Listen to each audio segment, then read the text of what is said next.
This is the last part of my minimalist-ish series on staying organized and decluttering on a budget.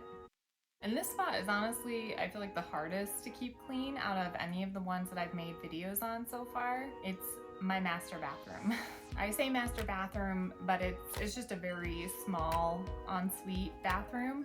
It's very small for two people, and it just kind of goes with the theme of my smaller house, just over 1,000 square feet. So we have one sink, almost no counter space whatsoever. And when we moved in, literally all there was in the bathroom was a toilet paper holder, and that was it.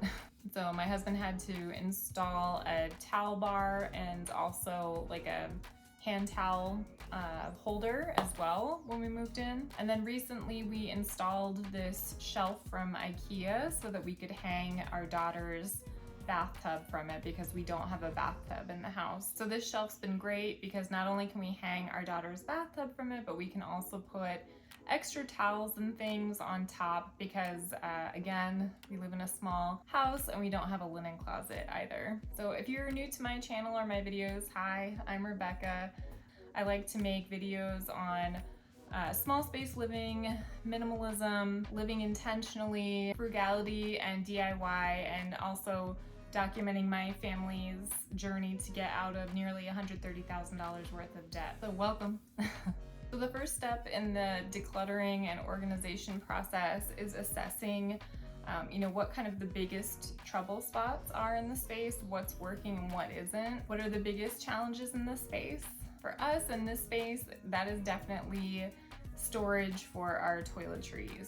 So before we moved into this small house, we actually lived in a travel trailer for a couple years, traveling around the Denver metro area and staying in different parks. So we used to keep our toiletries just in like plastic bins with lids because it made it easier that like stuff wouldn't, roll out of cabinets or fall out anywhere. Everything was kind of contained in one spot.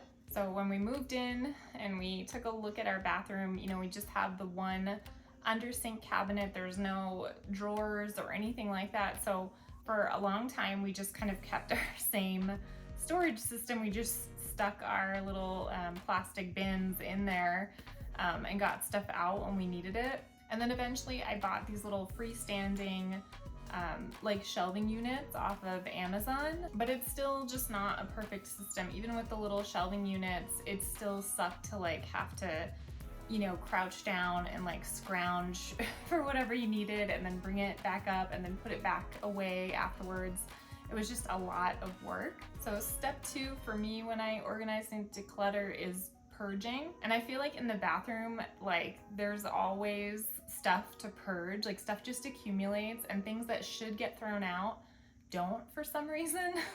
Like, half full bottles of lotion from, 2 years ago, or old makeup that you don't use anymore. So purging is really important here. And I would say that 80% of my organizational difficulties come from just clutter. So getting rid of all of these things that I don't use anymore or, are past their shelf life, like it just helps tremendously when it comes to step 3, which is organization. So after the purge, the little freestanding shelving units can really kind of do what they're supposed to. They're not just like inundated with massive amounts of stuff anymore. They're returned to their former state of usefulness. So under the cabinet and in the little shelving units and next to it, I store things that I'm not getting, every single morning without fail. It's kind of more items that, a couple times a week I may need, but it's not like my every single morning and night go-to items. And then we bought this cabinet off of wayfair.com. It matches our bathroom cabinets and then also our kitchen cabinets downstairs. But this cabinet kind of frees up our precious little counter space, and I can put all of the items that I use like every single day, morning and night.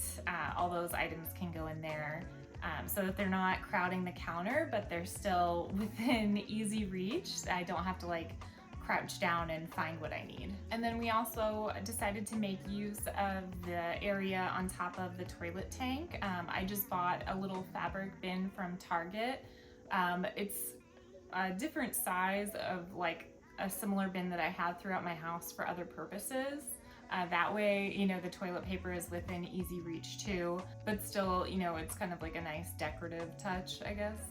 So all in all, after these small additions and after a decent purge, our master bath is finally a put together and much more peaceful space. It's decluttered and organized. So here's a breakdown of what I spent on this declutter, and then, you know, the stuff that I already had in place, how much that cost as well.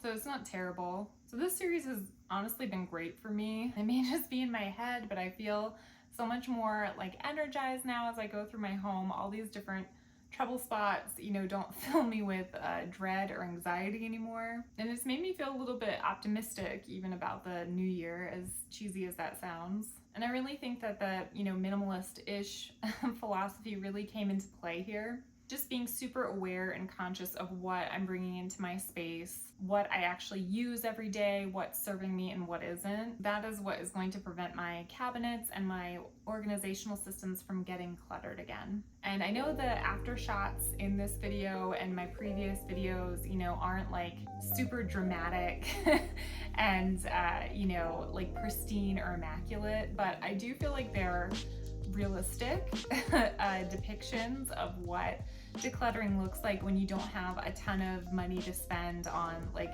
you know, stuff from the container store. I really think, you know, fixing the trouble spots that you have with things that you already have, or just assessing, you know, the spots that really would benefit from a new purchase, and then, you know, researching what exactly you want to buy. That's really going to prevent, you know, overspending when you're trying to organize your home.